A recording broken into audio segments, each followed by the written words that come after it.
Welcome into my life. This is perhaps the longest video that I've ever posted, but it's going to be important and powerful, particularly now as we transition out of the pandemic. Einstein famously said that adversity introduces a man to himself, and I certainly found that to be the case. After the birth of my daughter in December 2016, I really struggled, but I did the typical guy thing. I buried my head in the sand. I looked for and I found kind of convenient distractions in work and in exercise. And I did my absolute damnedest to suppress my feelings of, I suppose, worry and anxiety. But for me, that's not where my issues stemmed from. They're how they manifested, but it's not where they stemmed from, because not having my dad in my life was never an issue for me when I was growing up, because I didn't really know any different. My mum, bless her, she tried her best, and my grandparents treated me like their own. I had a fun, loving childhood, and at the age of 17, 18, I joined the army. In hindsight, and what I recognise now, is that I was distancing myself further from the issues that I didn't really know that I had. Because of my employment in the army, and later on my attachment to 3 Commando Brigade, I moved around a lot, different regiments, battalions and units, and I loved the army. I thought it taught me how to be a man, how to be kind of strong and independent, to be disciplined and have resilience, to shave, to fight, and to fuck. It taught me all of those superficial things.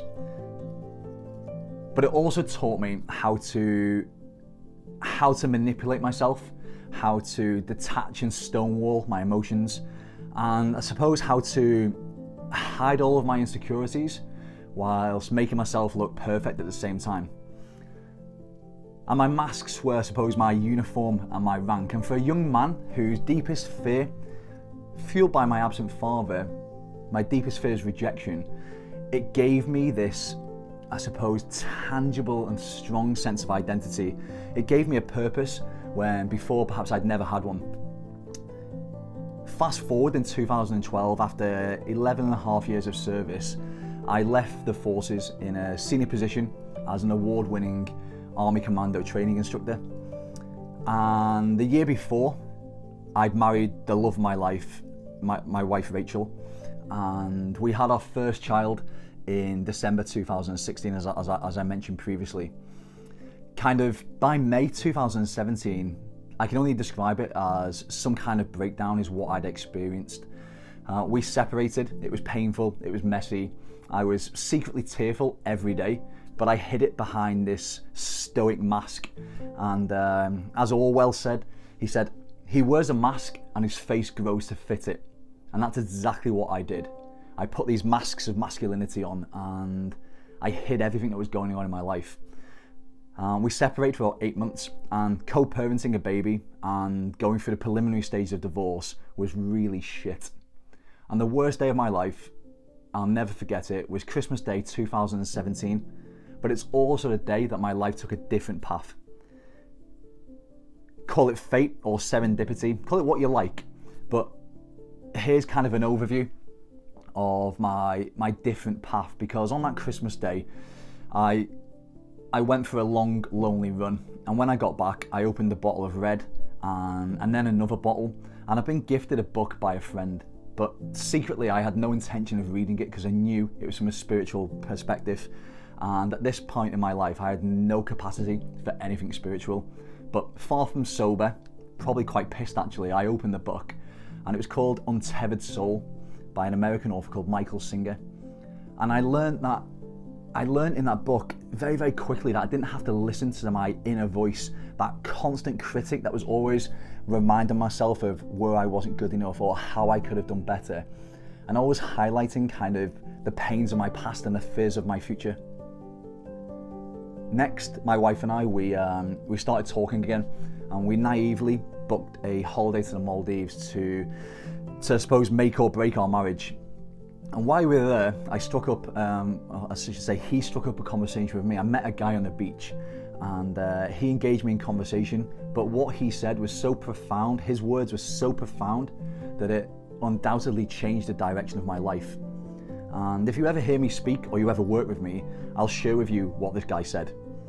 But the bottom line is this: my adversity introduced myself to myself, and I didn't like what I found, so I changed it. I changed myself. I now think, feel and act very differently to the young man that was perhaps directionless and leaving his life to chance. I let my intuition now, I suppose, lead the way. My life, my family, my friendship groups, particularly my growth friends and my career, and my life goals, what I want for my life, are all aligned and hugely congruent. I have, and I hope you can feel it now, I have a sense of self-trust, and I'm deliberately direct in how I live my life. I feel I'm able to express my feelings. I create boundaries that protect my time, my priorities, and I uphold them with everybody. And I don't know what my future will hold, but I only know that it'll be better than my past. I'm going to let my intuition lead the way. And I share this with you now as a beacon of hope.